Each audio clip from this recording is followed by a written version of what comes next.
Hello, this is Ben Television News Roundup, a compilation of major stories in the week ending. I'm Tunde Alabi. Thank you for being part of the program today. On the show, we're taking a look at the just concluded African Financial Review. African and British entrepreneurs have described Africa as a continent with a lot of potentials which remained untapped and underutilized. The entrepreneurs who conversed at the 2015 African Financial and Investment Review stated that African diaspora in the UK should explore the opportunities on the continent. The event was addressed by Lord Victor Adebowale CBE, a member of the British House of Lords, and Alice Toshio, the chairman of Ben Television, and other entrepreneurs in the United Kingdom. It's a pleasure to see this high number of delegates who are mostly kind of Africans or friends of Africa, Africa as a continent. Well, we're basically going to talk about investment on the African continent, opportunities available, and of course challenges on the African continent. For me as a diasporan who work and operate business here in the United Kingdom, I have decided to use two templates as I make a quick remark about today's event. Africa gives you up to roughly 910 million potential users, customers, clients that you may call on the African continent. And in the next 10 years or 20, Africa will be, without any doubt, the #1 continent in terms of population. Now, talking of that, of course, then I narrow it down to Nigeria, which is the #1 African economy on the African continent. But again, this country, more or less, for those who are absolutely willing to invest on the African continent, is to talk about the potential on the African and from the Nigerian perspective. For those who are Nigerians, more than 170 million. But then again, you have to look at what are the ingredients for anybody who wants to go and invest on the African continent. For me, looking at the audience that we have here, which is at least 70% Africans, it shows that when we read the global news presently, many of the Western world are heading to Africa. Is that correct? Yes. Now, if there's something wrong on the African continent, they won't be rushing there.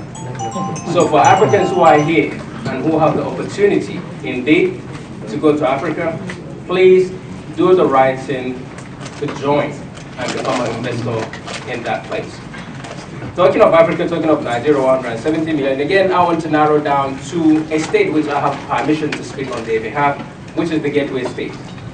It's a state that gives you more than at least 50 million potential users, clients, customers for your products. It's a state that is surrounded by other states, including Lagos. But apart from that, it's a state that gives you the opportunity to move whatever it is, your goods and services from Nigeria, from Ogun State into Nigeria. So Ogun State more or less are the next, and they surround Lagos State. But apart from that, is a state that have abandoned land, as I said. And please, for those who are willing to invest in Nigeria, whatever it is in whatever industry you want to get into, do speak to me personally, and we are able to provide that necessary ingredient you need to set up a business in Nigeria. But apart from that, the beauty as well is now the Nigerian government have introduced a lot of measures. So I'm not speaking now on behalf of the Nigerian government, but as a Nigerian who have business in Nigeria and business here, one need to take into consideration, and I believe that we have Jide Yanu right here as well, who is one of the moderators that can guide each and every one of us who really want to invest in Nigeria. And you remember I'm only using Nigeria as a template because this is an African investment symposium and conference. So ladies and gentlemen, not to take too much of your time, as I said, Ogun State, the government, they are willing to work with individual or corporate institutions that want to invest in Nigeria, from allocation of land to company registration, and of course for those who can repatriate their gains, they are support and guide you doing that. Coming back to London, where we are, and that is us. So I'm only calling on the people here, the delegates who are Africans, to calculate how we really want to change and how we want our government to change economically, socially, and politically. And we have the strength, we have the number. The question is, do we have the investment will to change government to put the policy there for us. So I hope at the end of this conference, we can come out with something strong that we can take into 2016. The UK government is putting something together. For us who are here, we keep reading different views and opinions that the government are doing, but the diaspora really have a major role to play on making Africa indeed the #1 choice, not just for the Western world, but for Africans in the diaspora. Once again, I thank you very much and welcome to this conference. Have a wonderful good evening. Thank you. Of course, very many of us are aware of the global economy meltdown, the crisis that happened. But the good thing about Africa is Africa was able to withstand and resist this meltdown. While Europe, between 2013 and 2015, in fact, 2013 was 0.0% GDP growth in Europe, Africa was an average of 4.8%. And Nigeria, Ghana, and Cote d'Ivoire, they were operating at about 6.7, 7.8 GDP growth, when UK and the rest of Europe were operating on 0.1%. 2014, in Europe we had 1.3% GDP growth. We have 5.3% of minimum across Africa. In 2015, we had, now David Cameron is talking about UK GDP growing about 2.1, and everybody's excited, proud that, oh yes, the government is doing very well, GDP is hitting about 2.1, 2.2. But in Africa, GDP is hitting about 7.8%. And that's quite some amazing growth. And what are these drivers of Africa's economy that has made it grow this resistance?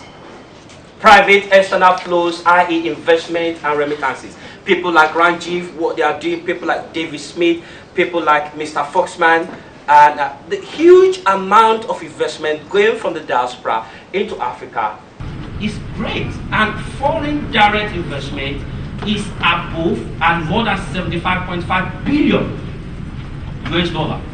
And foreign direct investment target consumer goods and services. And this is far, in the past we used to look at mineral resources, people from Europe, America going to explore our resources, but now there is diversification and there's less of mineral resources exploration, but people are looking into consumer goods and services. Do you remember when Nigeria's GDP was rebased? What actually shot up Nigeria's GDP was actually the service sector. By the time they put the telecommunication, Nollywood, and the whole rest of them together, that economic shot up and it overtook that of South Africa. Agriculture is also boosting Africa's economy greatly. Now, this is where you and I come to play. Remittances to developing economies in 2015 was put at $440 billion. And it is estimated that, according to World Bank's Migration and Development Brief, by 2020 is going to reach $666 billion US in remittances coming from you and I to developing economies, including Africa. Okay, let me quickly say that the countries that have a large chunk of these remittances are, guess what? Nigeria, India, China, and the Philippines. These four countries occupy the countries where the chunk, a greater chunk of these remittances are going. And by 2020, they will hit $644 billion US. And the question you and I are probably going to ask is, what do we see with these remittances we're sending home? We tend not to see anything on ground. They keep asking us to send in more money, more money, more money, more money. And we keep spending, spending, and we're working ourselves out, and we're sending money, and then there's nothing to show for it. Is it not high time we began to look at putting this money into some bond and invest in Africa, invest in the people back home, rather than send money to them and they use it to enjoy life?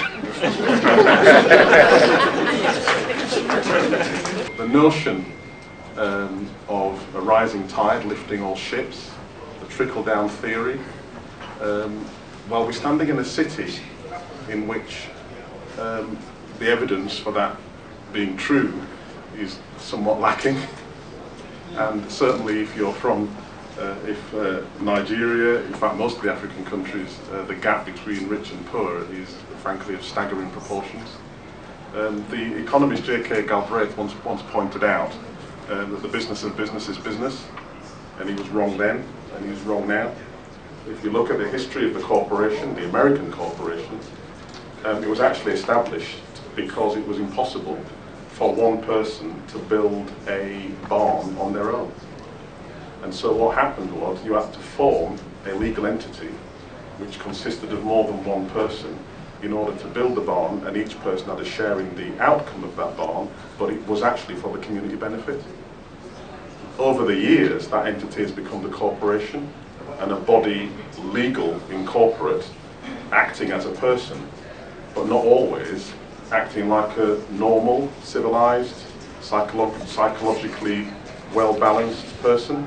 In fact, in many countries, including this one, and certainly in Africa, it behaves like a psychopath.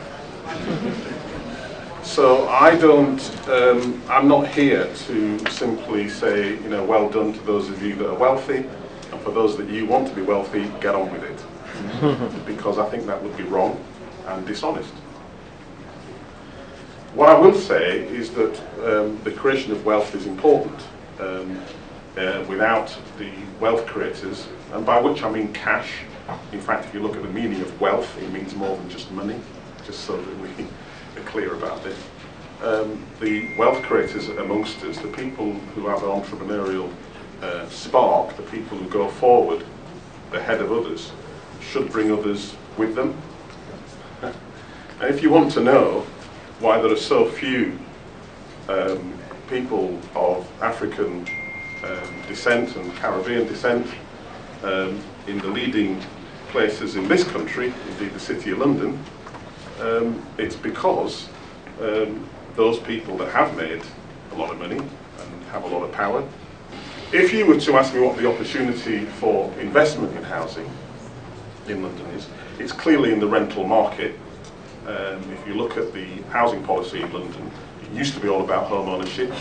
As rental properties, renting has increased, 1 in 5 properties in London are now rented. The opportunities are in renting. That all of you that are in a position to make money in this country and in London, and there's a reason why the African diaspora is in London, 1.8 million of us are in London. It's because London has a stable legal system, a stable social infrastructure,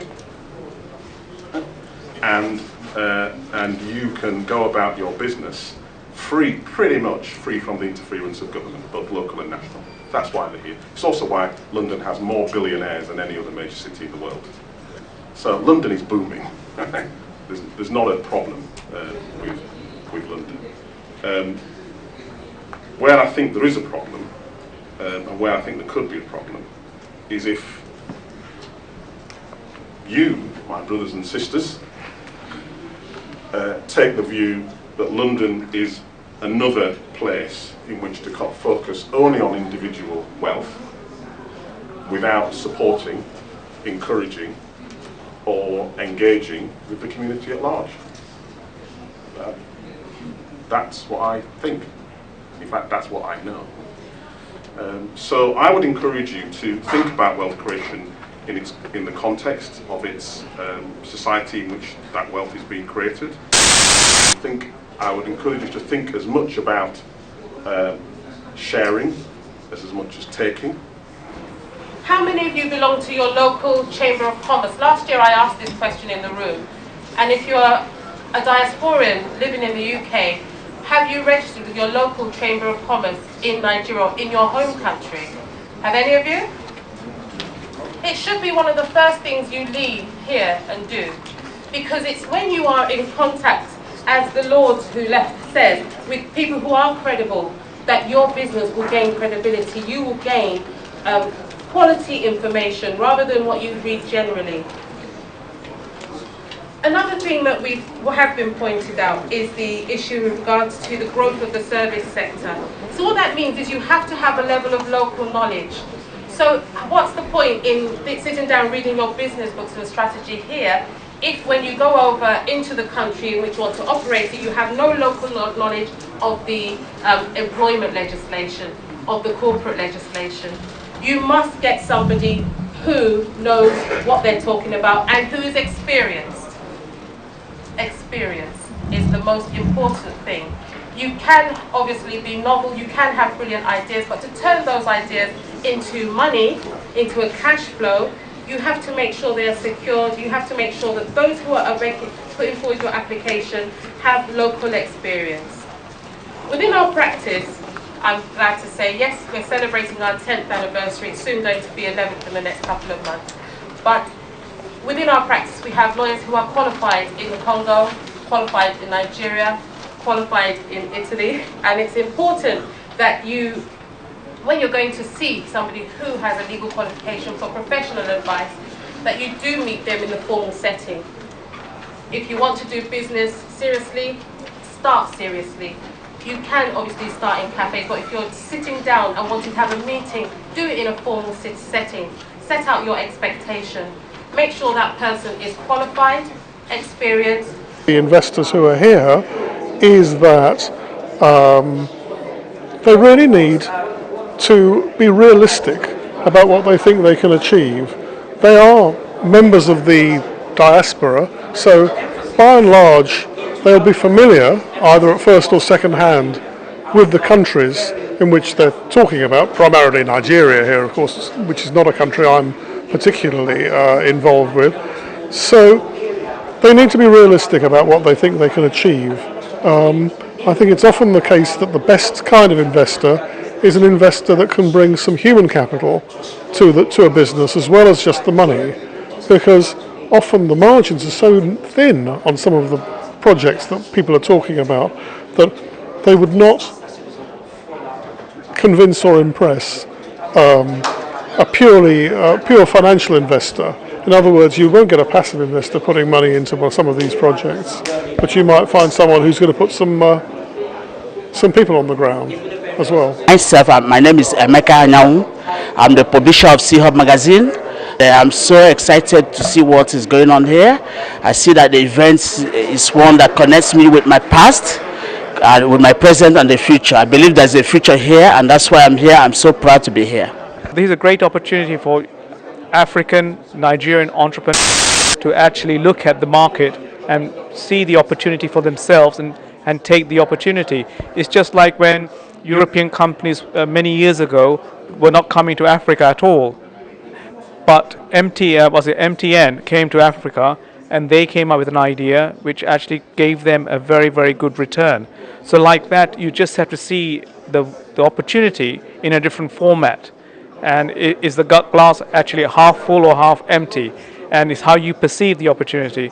And this is a great chance for Nigeria to seek the opportunity and develop it.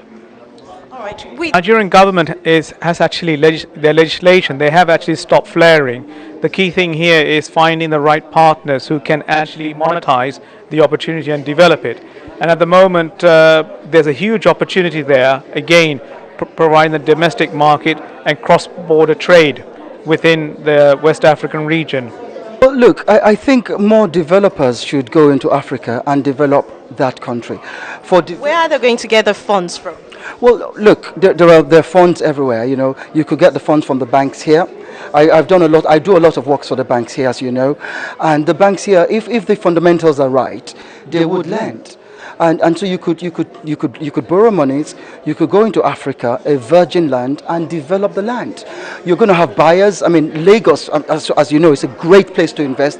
Abuja is an amazing place to invest. Port Harcourt. I mean, I do a lot of repossessions in South Africa for the moment, and I know some of my clients here in England are investing in South Africa. So that pretty much answers the question. It's been fabulous. What it's done is brought together some very thoughtful people. You know, there's a lot of networking going on in the African community, but actually getting the level of people who are looking at serious investment into Africa, not just at the large scale, but also at relatively small levels, who are responding very positively to some of the things that we've talked about this evening. It's very, very interesting. If you think of the village, and the village is a long way away, and it's not just a long way away, it's a long way from the road. And there's a historic issue with how do we connect that village. We can wait until the road is built to the village and then we can start doing something. Or we can start with what does this village produce now and why do we need the road and how can we create the wealth in the village to make the road itself.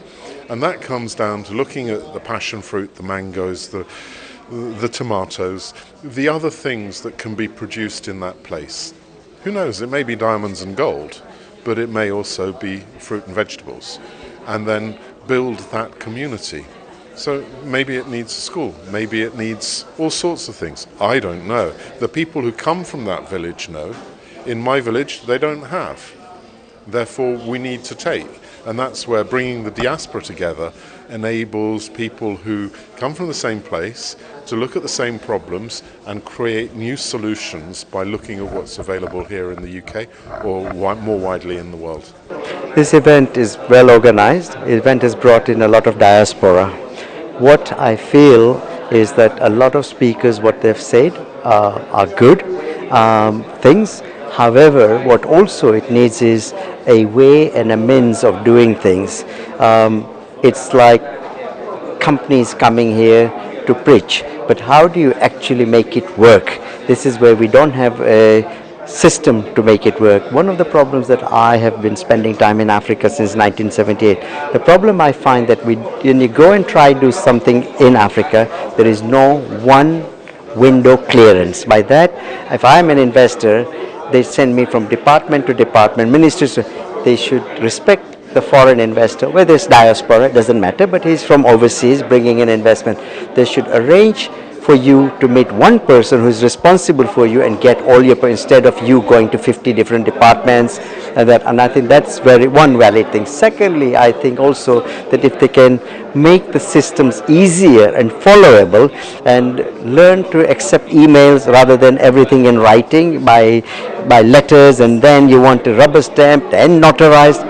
All these things in today's age of technology, I think is very time consuming, but we really need to be realistic that Africa is a great continent. Yes, everybody is running. Why is Europeans running? Everybody say they're running because no growth economy in Europe at the moment. So Africa is the story. But when they go to Africa, we must also understand that Africa needs to be respected. We need to create manufacturing in Africa. If we don't create manufacturing in Africa, the youth, which by 2030 you're going to have higher number of youths than India. The highest number of youths in the world are going to be in Africa. If we don't create jobs for them, we are going to create a society which is going to be very unhappy and they're going to be doing wrong things. I feel very proud. I feel very elated. I feel very thankful to God. This was a program we began to plan as far back as August. It's been like a one-man run show, no help, no support. I had to put things together, I had to rely on the strength of God, I had to rely on people, I had to rely on friends.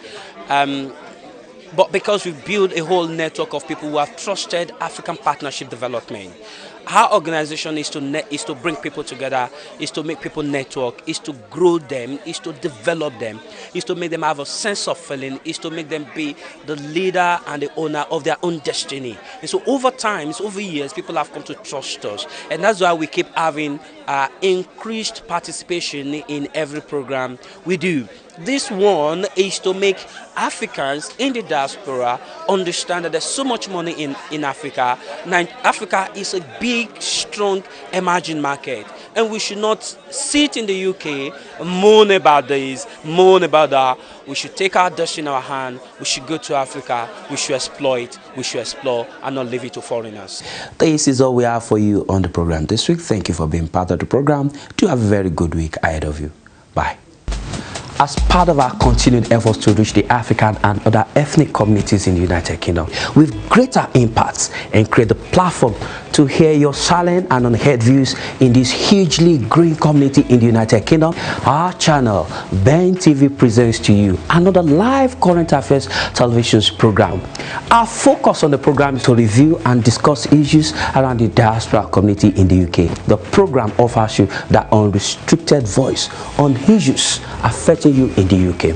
Join us live every Monday at 10 a.m. to 12 noon. Another business segment of Dialogue in Diaspora, 2 to 3 p.m. every Monday. But guess what? You know you can be part of the program. Just send us an email at bentelevisionuk@gmail.com. Dialogue in Diaspora, your voice, your opinion on our TV.